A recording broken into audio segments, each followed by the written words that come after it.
सज्जन बड़े संपन्न आदमी कथा में जाते ही नहीं थे। पत्नी ने कहा कि चले जाओ। बड़ी मुश्किल से एक दिन पत्नी के कहने पर गए। लोगों ने देखा कि संपन्न आदमी पहली बार कथा में आया। कथा शुरू नहीं हुई थी, व्यास जी आकर बैठे थे। लोगों ने उन्हें देखा कि आइए आइए आइए आइए, सब लोग आइए आइए। हो गया, आसन बिछा दिया, कि बैठिए बैठिए। बैठ गए। कथा शुरू हो इसके पहले ही जाते ही नींद जुड़ाई हुई।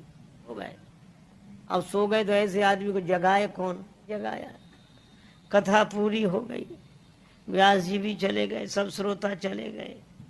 अब वही आदमी बैठा था जिसकी दरी बिछी थी, तो उसने धीरे से जगाया। बोले जाइए, कथा हो गई? हाँ हो गई। बड़ा आनंद आया, बहुत आनंद। घर पहुंच गए। पत्नी ने कहा कथा सुनी? हाँ सुनी, पर वहां 3 तो शब्द, आइए बैठिए जाइए, बस। पत्नी ने कहा अभिमानी आदमी है, दोबारा जाएगा नहीं। कहा ये तुम्हारे लिए मंत्र हैं, कल फिर जाना। तो अपने कमरे में जाकर बैठा। नींद नहीं आ रही थी, कथा में सो के आया था, घर में कैसे नींद आवे। बिजली बंद कर दी। अब लेट है, नींद बैठ गया।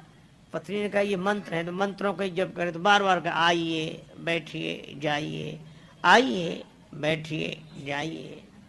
अंधेरा था, घर में घुसा चोर। चोर ने जैसे ही प्रवेश किया, ये बोला आइए। चोर ने कहा किसने देख लिया? तो चोर दबे पांव पीछे खिसकने लगा।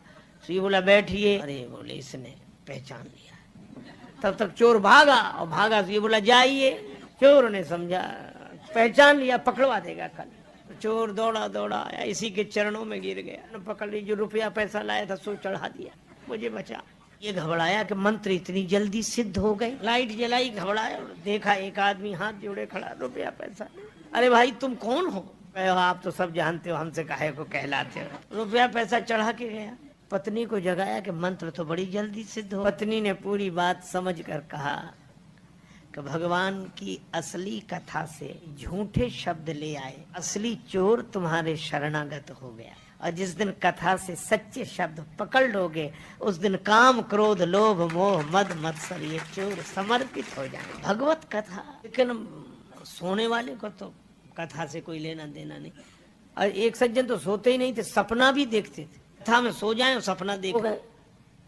बाजार में कपड़े की दुकान थी, सपना देखने लगे हम दुकान पर बैठे कपड़ा बेच रहे हैं, और कथा हो रही है, वो कपड़ा बेच रहे हैं। एक ग्राहक आया, ये कपड़ा क्या भाव दिया? का 5 रुपए मीटर।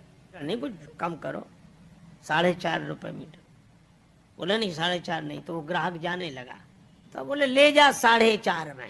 और इतने ही नहीं कहा, ले जा 4.5 में 2 ही हाथ पसार, आगे वाले भक्त को कुर्ता दीन हो फार। कुर्ता पहने बैठा तो उसका कुर्ता फाड़। बोला हाथ कर दिया, कथा सुनते हो कपड़े फाड़ते हो? बोला वो ग्राहक चला जाता तो। ग्राहक यहाँ दुकान का कथा में बैठे। बोला अरे बोले हम भूल ही गए कि हम कथा में बैठे कि दुकान में बैठे। ऐसे लोगों के लिए आगी सुने श्रवण मन लाई। तो योग पूर्वक श्रवण करने वाले का दुख भाग जाता है। सीता जी बोली इतनी सुंदर कथा सुनाई, तो कथा कहने वाले को भी तो देखें। हनुमान जी बोले बस माता कथा ही सुंदर है, कथा कहने वाला तो बिल्कुल बंदर है, ये छिपा रहे सो अच्छा है।